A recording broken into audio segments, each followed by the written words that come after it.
இப்போ ஒரு பக்கம் திமுக கூட்டணி ரொம்ப ஸ்ட்ராங்கா இருக்கக்கூடிய சூழல்ல இது மோசம்ங்கிறது 45% மக்கள் சொல்லியிருக்காங்கிறது எப்படி அதையும் இது எப்படி ஒப்பிட்டு பார்க்க? திமுக கூட்டணி வலுவா இருக்குல்ல, இப்ப வலுவா இருக்குல்ல, அதுல குழப்பம் இல்லைல்ல. 2021 வலுவா தானே இருந்துச்சு, அதுல குழப்பம் இல்லையே. 234 சீட் ஜெயிச்சிருக்கணும்ல, எவ்வளவு சீட் ஜெயிச்சாங்க?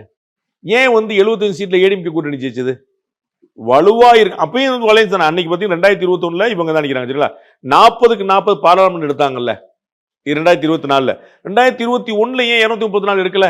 அப்ப திமுக கூட்டணி வலுவா இருக்கு என்பது வேற உதாரணம். ஆனா மக்கள் வாக்களிச்சாங்களா இல்லையா, எல்லாருக்கும் வாக்களிக்கிறாங்களா, தொகுதி வாரியா மாறுது, வேட்பாளர் வாரியா மாறுங்கிற நிதர்சனத்தை புரிந்து கொள்ளணும். அப்படி பார்க்கும்போது இந்த முறை 75 எம்எல்ஏ திமுக கூட்டணிக்கு அதிமுக கூட்டணி 2021 கொடுத்த மக்கள் இந்த முறை அதை விட அதிகம் கொடுக்க முடிவெடுக்கிறார்கள் தான் கிளியரா தெரியும். அடுத்த கேள்வி நீங்க கேட்டிருந்தது தமிழகத்தில் சட்ட ஒழுங்கு எப்படி இருக்கு அப்படின்னு சொல்லி. சூப்பர் 13%, பரவாயில்லை 31, மோசம் 56. அந்த அளவுக்கு வந்து மோசமா இருக்கு தமிழ்நாட்டில் ஊழல் அண்ட் சட்டம் ஒழுங்கு. இந்த ரெண்டு கேள்விக்கு தான் இந்த நெகட்டிவ் ஆன்சர் உள்ளதுலேயே அதிகமா வந்துச்சு.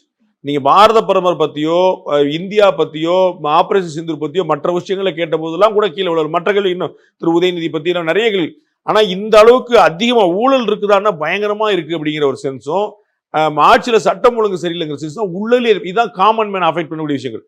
அதுக்கு உதாரணம் நீங்க கோயம்புத்தூர் சம்பவத்துல கண்கூடா பார்த்திருக்கீங்களே. உள்ளதானே ஒரு 3 பேர் சேர்ந்து பாலியல் வன்கொடுமை செய்யறாங்க அப்படின்னா சட்டம் ஒழுங்கு எப்படி இருக்குங்கிறது கண்கூடா தெரியுது. இதைத்தான் மக்கள் பிரதிபலிச்சுறாங்க. இந்த 2 கேள்விக்கு தான் மக்கள் எக்ஸ்ட்ரீம் பொசிஷனுக்கு போய் ஆன்சர் பண்ணாங்க.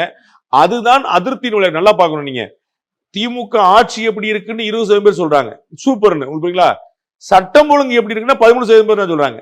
புரிஞ்சுக்கல இந்த விதம். அப்ப ஆட்சி நல்லா இருக்குன்னு கருதக்கூடிய திமுக வாக்காளர்கள் கூட சட்டம் ஒழுங்கு பற்றி வேறு பார்வை வச்சிருக்காங்க. உங்களுக்கு புரியுங்களா? முந்தின கேள்வி நீங்க கேட்டீங்க டிஎம்கே கவர்மெண்ட் சூப்பர் 20%. அடுத்த கேள்வி டிஎம்கே லா அண்ட் ஆர்டர் எப்படி 13%. அப்ப வாக்களித்தவர்களே மாறி சிந்திக்கிறார்கள் இதுல கவனிக்க வேண்டியது.